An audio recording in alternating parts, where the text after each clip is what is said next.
So that was NXT. Real quick before we go off the air here, I'm going to wrap it up with my Fastlane predictions. I know we're going over the hour mark, but I'm not going to spend too long talking about this pay-per-view just because it's a fairly predictable show. I'm not going to really give out any bold predictions here that you haven't heard before, but I'll do my best to give my preview and pick for each match on the advertised card so far.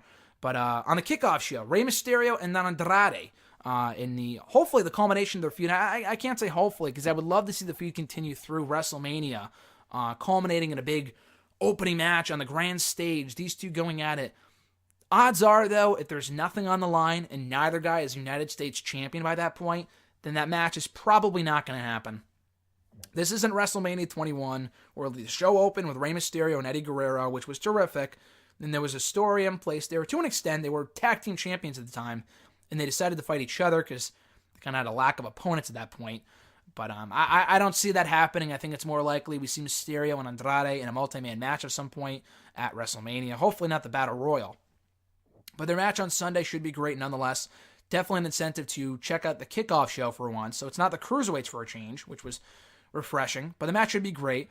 It really doesn't matter who wins. Andrade holds multiple victories over Rey Mysterio. He actually beat Rey Mysterio as recently as a few months ago, right before the Royal Rumble pay-per-view. So I think he'd be an ideal person to go over in this situation, just because he has way more to gain. He's the younger star with Rey Mysterio. The guy's been there, done that. He's still over. He can afford losing. He can absorb the loss and not see his popularity decrease whatsoever. So I would have Andrade win. Rey Mysterio winning is not the end of the world. He needs a big win every now and again too, but my current pick is Andrade. Triple threat tag team title match for the Raw Tag Team Championship. The Revival taking on two teams, in Aleister Black and Ricochet, and the duo of Chad Gable and Bobby Roode. I think DIY was supposed to be involved in this before Ciampa went down with a neck injury, so would have been an even better match with those guys involved, but it should still be a great match nonetheless on paper from an in-ring standpoint. Black and Ricochet have been killing it since arriving on the main roster. There's just no reason to rush into them becoming Raw Tag Team Champions, especially while they're still in NXT, in a part of the Dusty Rhodes Tag Team Classic. So I don't think they're winning here, and I think it's good they have Gable and Roode involved, because not only does it make it a better match, but either Roode or Gable can take the losing fall. So Black or Ricochet don't have to lose for their team and don't have to lose any momentum. So I think that's a smart decision. And the Revival can finally win decisively. They have not won a match since they became the Raw Tag Team Champions 3 or 4 weeks ago, which is, crazy to believe, but it's the truth. So despite becoming Tag Team Champions, they're still losers. But I think that changes Sunday, and they hold on to the Raw Tag Team titles. For the SmackDown Women's Championship, Asuka defending against Mandy Rose. Mandy is merely a filler opponent for Asuka at this pay-per-view. Rose winning would be the shocker of the century. And I like Mandy Rose. I think she's made strides on SmackDown since she and Sonya broke off on their own after Paige retired about a year ago. I think that's great. There's no reason to put the belt on her at this point. Asuka going into WrestleMania is the safe choice as the SmackDown Women's Champion. And I hate to say this, and she's really not that much better than Rose, if much better at all.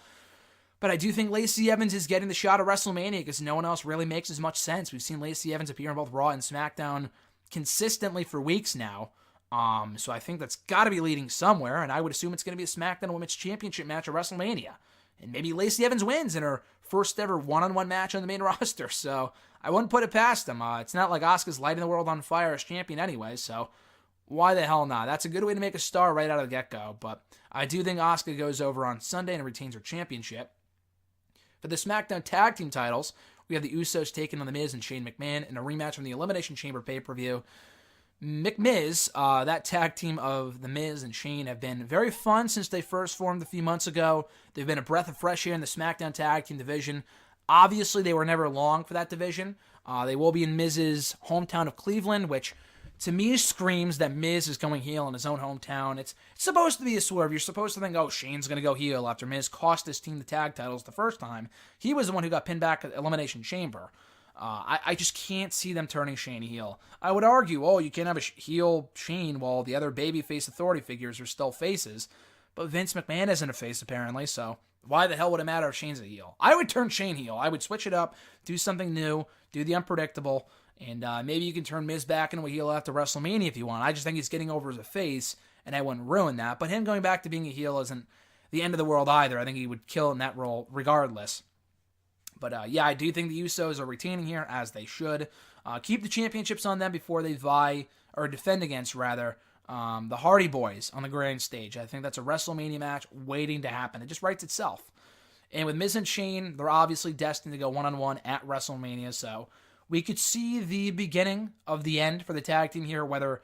I think Miz turning heel in his hometown makes more sense than waiting until SmackDown, and we only have a month until WrestleMania anyway. So the sooner the split comes, the more time they have to build up their belt for WrestleMania. So I think they lose, and then Miz goes heel afterwards, or even during the match.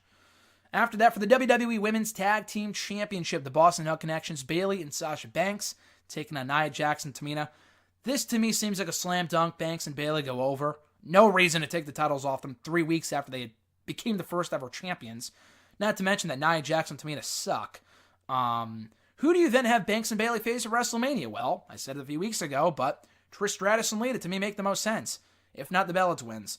Beyond that, there's not many other opponents from the main roster I would like to see face Banks and Bayley at WrestleMania, aside from maybe the Sky Pirates, Io Shirai and Kairi Sane. I assume Shirai is getting the title shot at TakeOver New York for the NXT Women's Championship, so if that was the case, she'd have to pull double duty, but it's hard to get people familiar with those two within a month. Unless it's happening at a TakeOver, which would be cool. TakeOver Brooklyn would be awesome, but again, I think Shirai's getting a title shot at TakeOver New York, so that's not happening. But there just is not enough time to introduce those two women and get them over with the audience before WrestleMania. Excuse me. So I think it's a better... I think it's more likely Banks and Bayley defend against the duo of Trish and Lita instead, or the Bella Twins. Any other team, the Riot Squad, losers. The Iconics, never on TV. Mandy and Sonya, maybe, but even that doesn't really feel like a WrestleMania match, WrestleMania-worthy match. What other teams do we even have? I don't remember. Mickie James and Alexa Bliss, like who cares? So again, I hope it's Trish and Lita stepping up to the plate at WrestleMania to go for the gold, and obviously they would lose, but coming out of WrestleMania, I hope to see more women's tag teams built up that actually mean something, that have a real shot at taking those belts from Banks and Bayley. But they're still early on in the reign. There's a lot more they can do with the championships. There is absolutely no reason for them to drop the belts on Sunday.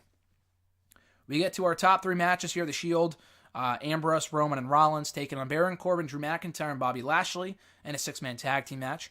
As I said during my Raw review, I do think Ambrose is going heel again. It's really the only way. It's really the only way to make any sense out of the Shield reunion. So I would do that. Have Dean Ambrose go heel, setting up Ambrose and Roman for WrestleMania. Rollins can focus on the Universal Championship match.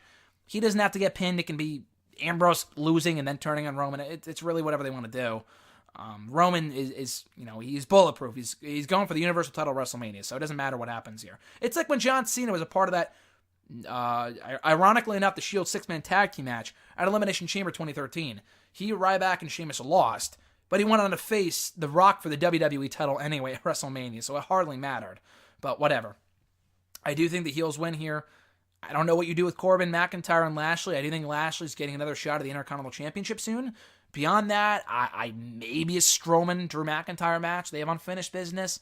Corbin, I have no interest to see in any real marquee match at WrestleMania. Then we get to Charlotte Flair, Becky Lynch. Obviously, Becky's winning. Becky, with her win, will earn her spot back in the WrestleMania main event, with Ronda Rousey and Charlotte for the Raw Women's Championship, which she should have never been booted from in the first place by virtue of winning the Royal Rumble. But I digress. I talked about that and ranted about it earlier in my Raw review, so I'll keep it to a minimum here. But obviously, Becky's winning in that match. Then the WWE Championship match. I could see Charlotte and Becky going off the air last, but it's so predictable. I would rather them end with Bryan and Owens. And God forbid they've ended with so many, Universal title matches over the past years, and so many other Raw matches that I think the WWE title deserves to close out at least a few pay-per-views before we get a full-time Universal Champion again. So hopefully this match closes the show. And it can be a real good match, too. Daniel Bryan, Kevin Owens. I don't think they've had a single one-on-one match since in WWE, because when Owens first got called up to the main roster, Bryan was hurt and he retired the following February. And then when Bryan came back, they had that tag team match at WrestleMania last year, but then Owens and Zayn went to Raw, so they never had that singles match. So this is it. So I'm actually looking forward to the match. It should be good from an in-ring standpoint, and Owens has been a very compelling babyface so far. But nonetheless, it would be way too premature to take that championship off of Bryan so close to WrestleMania. That'd be as dumb of a decision as they can do. Although it would be cool to see Owens as champion, it's just not happening. And that shot should go to Kofi Kingston. It should be Bryan and Kofi, one-on-one, WrestleMania. No multi-man bullshit with Bryan, Owens, Ali, and Kingston. Just make it Bryan and Kofi. That's the real story to be told. I never thought I would say that a year ago, 6 months ago, even 2 months ago. I never thought I would say Bryan and Kofi. Make that the WrestleMania match. It sounds unreal to me just saying it out loud, but it's the story that makes the most sense, so I don't see why not. And then with Owens, as I said earlier during my SmackDown review, I think Sami Zayn comes back and cost him the WWE Championship because, so like I said, assuming Owens loses here, what else do you do with him at WrestleMania if he doesn't go back for the belt on that show? It shouldn't be a multi-man match. We already have a multi-person match with the women's match, with Rousey, Charlotte, and Lynch. I don't want to see Owens involved in a 3-way or a 4-way for that championship at Mania. So what else do you do? Does he go after the U.S. title, face Samoa Joe? What do you do? I think Sami Zayn coming back to cost Kevin Owens the belt makes a lot of sense. Because I know Bryan planted that seed about Owens not having any friends recently, so maybe Zayn comes out to appear to look like he's going to cost Owens or help him win, and then he turns on him in the end. And we've seen Owens betray Zayn, and now it should be the other way around. And it's going to be weird to see Zayn as a heel and Owens as babyface, but I think it could work. And obviously their in-ring chemistry speaks for itself. And they would work well together, and I just think it'd be a great match to do at WrestleMania. We did not get that one-on-one match between the two 2 years ago, or 3 years ago, WrestleMania 32. We didn't get it last year when they teamed up. I think third time's the charm. I think we get Owens and Zayn one-on-one at WrestleMania, even if it's like a show opening match or even on the fucking kickoff show. I see no better match for Owens to be a part of at WrestleMania, Sami Zayn too, than a one-on-one match between those guys.